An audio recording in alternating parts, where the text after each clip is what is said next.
Hello guys!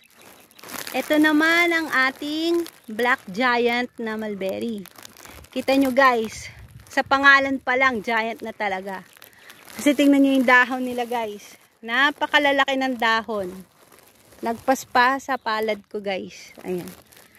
Yan ang dahon ng Black Giant. Katulad din ng texture ng Austerky, pareho po sila. Yun nga lang, yung laki niya talagang malaking dahon. Yan, pati yung puno niya guys, eto almost ano pa lang to eh. 4 months na daddy, 5 months. Itong Black Giant. Ayan, almost 1 year na rin pala siya. Ganyan na siya guys, ang laki niya. Pero ang bunga ng Black Giant, hindi marami, onti lang.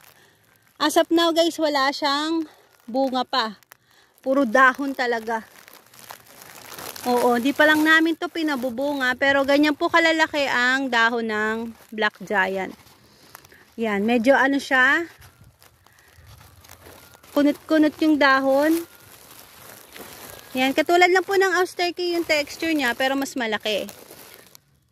Tsaka yung guhit po ng dahon niya, iba. Ano po. Yung 1 year pa lang po yan, pero napakalaki ng puno.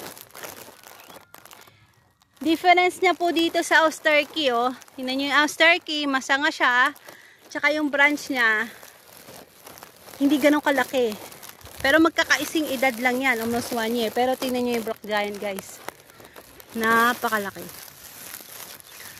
Napakalaki ng ating Black Giant. Yan.